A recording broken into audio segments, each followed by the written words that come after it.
Hey guys, I'm Rob. This is Little Man Cave on the Prairie, and today we're going to talk about the Buggy and what's the plan.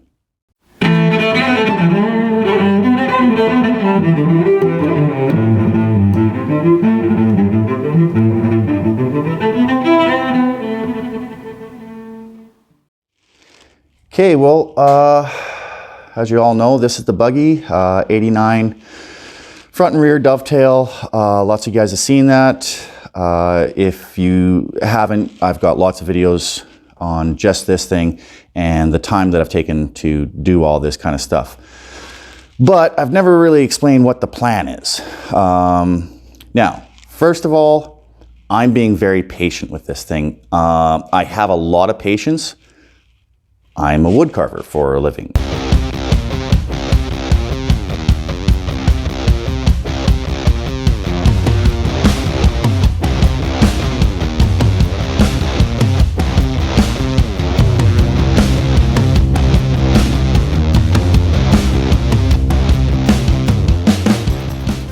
And I'm in no hurry to get anything done.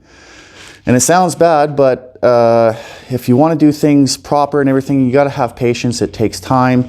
I'm not a rich kid. I can't afford to go out and buy all the stuff that I did in one shot. I've had to wait, and I do little things that need to be done in between. So let's start with that, I guess. So far I have everything just sitting up on jacks, kind of mocked up. You know, my engine lift is just sitting here. It's out of the way, as you can see. That's not there anymore. It's up on the counter and all disassembled so that I can put 513s in. We did a video about that. We are going with Yukon 5.13s for the rear diff and the front diff, and we've got a locker for the front and a spool for the rear. So that kind of catches you up to speed. But next thing I'm going to have to do is come over to the frame and start doing some frame work. And first thing I got to do is I got to cut it. I got to cut the back off. And I am going to have to cut off the front and remake the front piece, because I'm not going with a 1.6 anymore. I am going with a 4.3. We've got a video out about that, about you know, it's a good running engine. It's got a, you know, it's getting kind of up there with the miles that are on it, but we will either rebuild it or slap it in and hope for the best and blow it up. Stay tuned, I guess. So, a lot of questions that I get are, what am I using for the rest of the driveline? Well, that's over here. We are going with a very reliable Turbo 350. The reason that I went with that is because the length of it, like, you got to think, that's not a very, very long vehicle. We roughly guesstimate that the length of it, like the wheelbase, will be around the 113 mark, somewhere in there. And so I got to keep stuff short.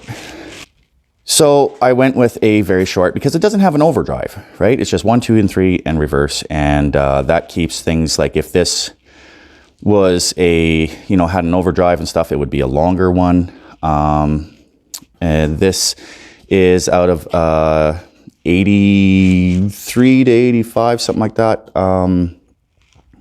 Chevy truck, Suburban, I believe it was.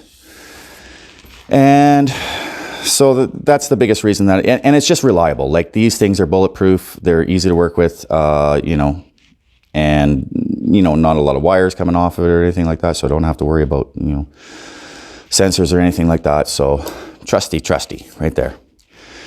Then I am going with the 208. Now, a lot of guys don't like the 208, and I understand why, because it is a chain drive. That can stretch, break, blah, blah, blah, blah, blah. But I run 35s on a 208 right now on my truck. Never had a problem with it. I used to run 38.5 groundhogs on a K5 Blazer, and I used to bounce that thing all over the place. And, you know, that was my younger years when I was into mud and stuff like that, and I never had a problem with it. It was great. So I've got 38s on a lighter rig for this one. So I think that that'll be fine. A lot of guys go with like doublers, the 205, 203 doubler. But that's a lot of weight, right? There is no aftermarket lower gears for this that I've been able to find. If you guys know, let me know in the description or the comments below.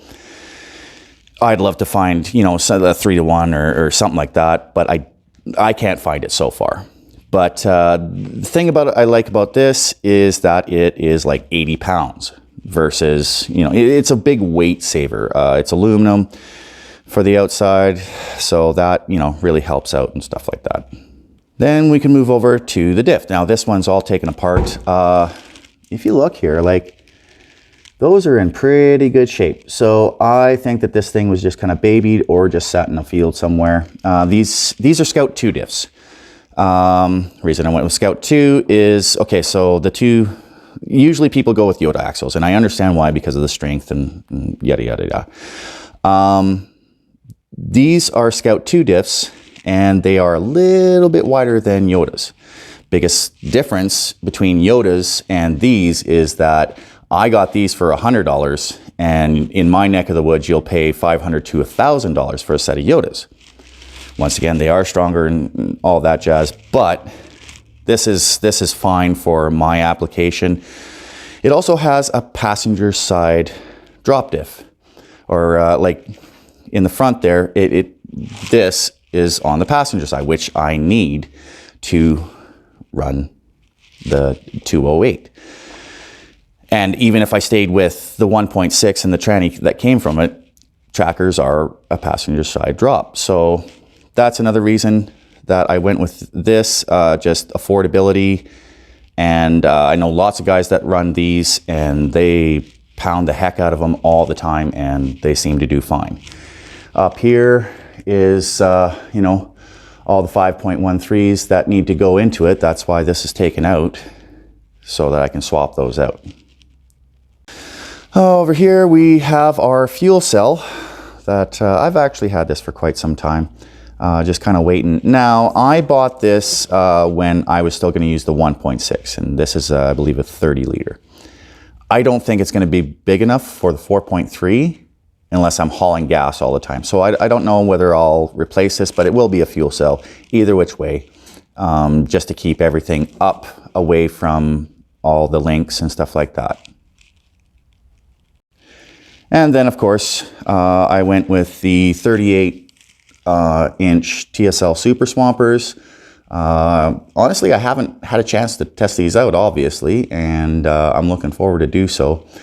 But you know, everybody's running these. You see these on the trails all the time, stuff like that. And you know, they weren't overly expensive for me. I believe I actually got a code with a sale and everything like that. And I believe the price was somewhere in the 1,700 range, you know, and they are 38 by 12.5. I ended up, a buddy of mine gave me the rims. They are 10-inch wide rims, and you know, pretty good offset on them. So they do kind of, you know, poke out nicely. I don't want too much. A lot of the trails that I go on aren't very wide. Well, they're wide enough for a tracker. And, you know, so I don't want to start coming out way hard and all of a sudden, you know, I'm out with someone and then I can't follow them down the trail because there's a tree in the way. And I'm not going to start knocking down trees just so I can get through, right? It's a little bit different if I'm the one that's building the trail. I'll make it fit mine. But, you know, I'm not going to start knocking down trees just to get through a trail. That's, you know, that's not cool. The other thing I have to do is bodywork.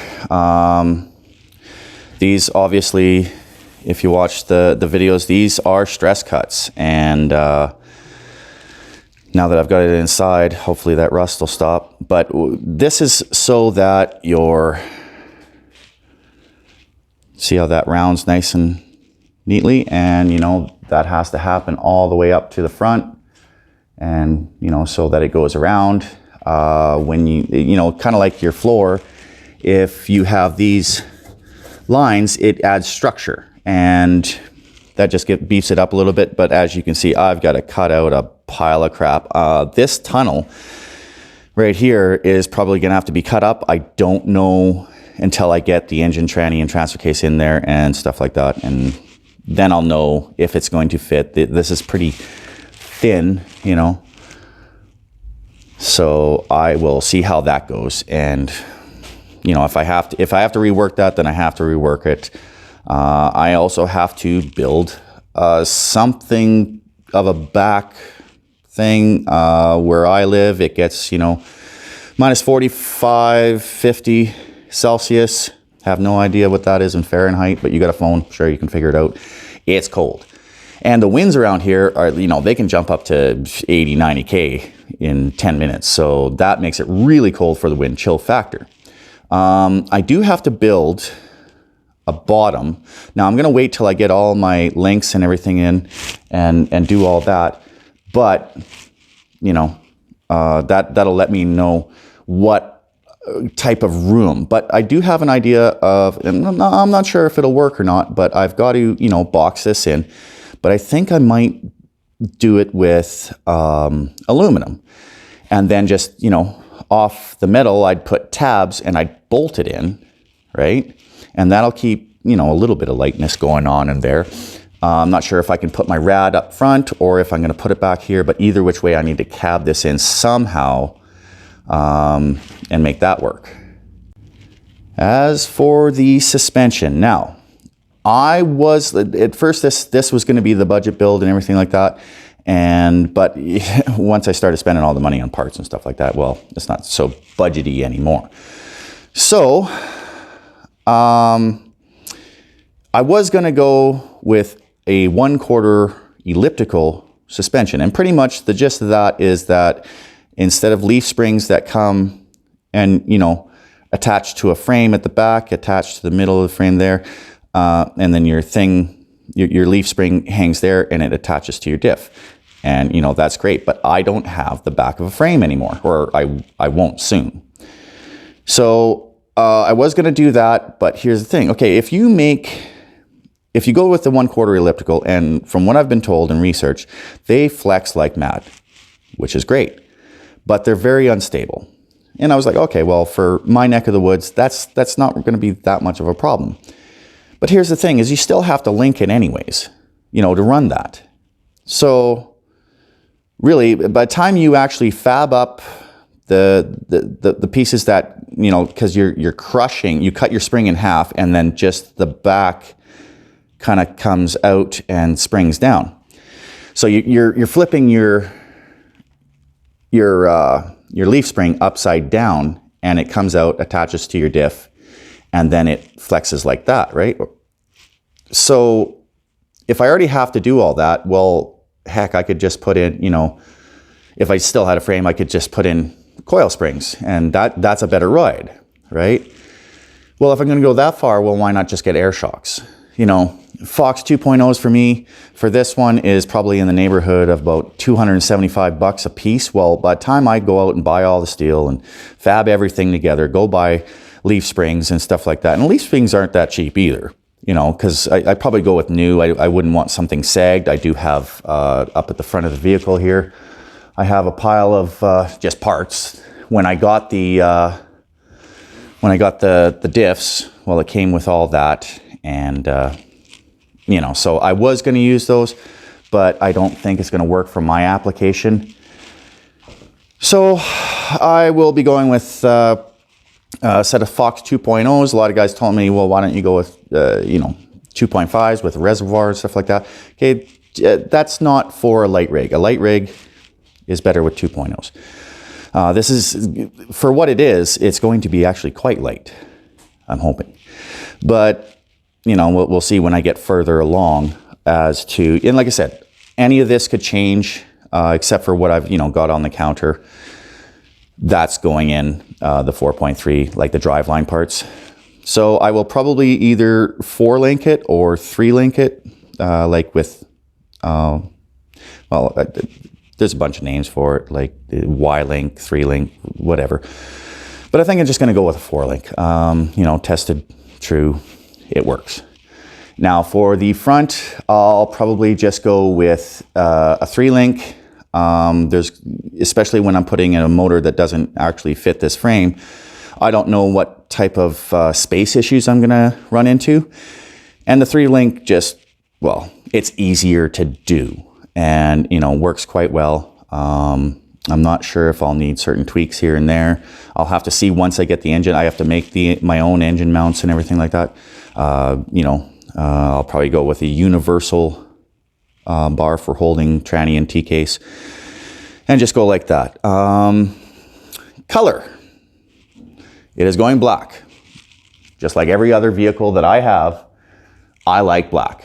I find it easy to hide stuff, camouflage imperfections, things like that. And as you guys saw in every painting video I did on the 2-door, we're gonna repaint this one black. It was black, but we've got, as you can see, lots of body damage. But the one thing that we might change is, now if you look through my channel, you'll see that there is a Knight Rider theme build. And that's Johnny's 4x4. That's the 2-door black one with the lights and the stinger bar and, you know, all the work done to it. Really nice rig, love the way it goes and stuff, but I want my own. That's my son's, right? So he was going to go, now when we started this channel, Johnny was 11 years old. He saw a Knight Rider, he fell in love with it, and he wanted to do a Knight. Well, Johnny's just about 17 now. So things change, but it hasn't for me. I would like to do a Knight Rider theme build out of this.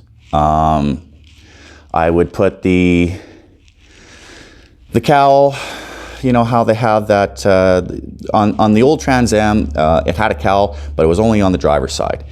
And it looked really cool, and I'd love to put, you know, a light like that. Now, here's the other part, is that I'd like to redo the dash, not exactly like Knight Rider, but in that theme of how it used to wrap around. I think that would be a lot of fun to do. I have a couple of these right here, so I was thinking, well, maybe if I cut this all out and then I put another one of these coming off this side and then just reroute where my heat comes out.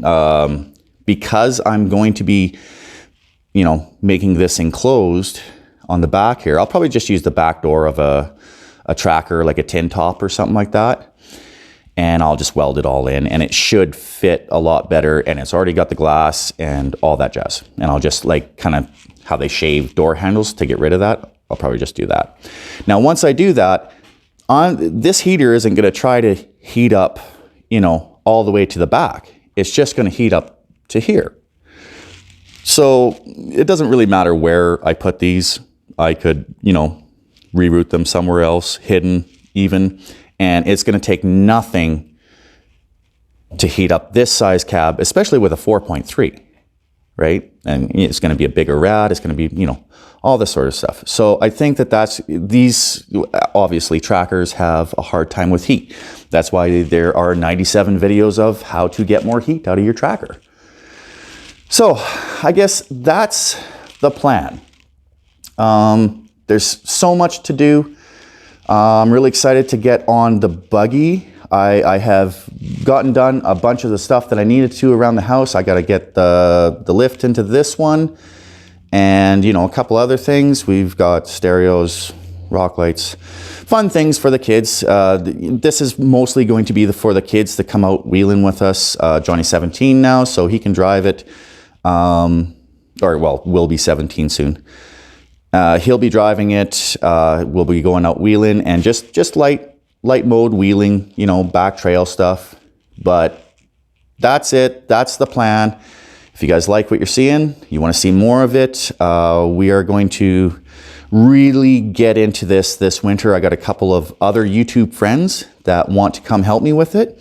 And so hopefully we can get that and, you know, just make it happen and really get into it, because I have been so patient with it. You know, I rented a garage in town. Like I'm 15 minutes drive down a highway from my place. If you guys watch the channel, you'll see that I live out in the country. But you know, I really want to get at this. I really want to start getting at it and really hardcore, because there's a lot of hours. Like what you guys see in YouTube videos is not what it takes. Even setting up cameras and stuff, that all takes time and stuff. So we want to make sure that we capture everything, because if somebody wants to do this, I am doing it relatively cheap compared to, you know, guys with a lot of money and you know, just say, build it for me. Well, I can't afford that. So there are going to be a lot of cheap tricks, you know, that maybe take more time, but that you get the same outcome, things like that, right? But that's it. Hope you guys enjoyed it today, and we will catch you in that next one. Hit the subscribe button if you want to see the build. Hit the like button and hit the notification button, and that'll tell you exactly when I've put these videos out. And, you know, then you can sit there and enjoy them, drink a beer, and come work on a buggy with me. Take her easy, guys. Have a good weekend.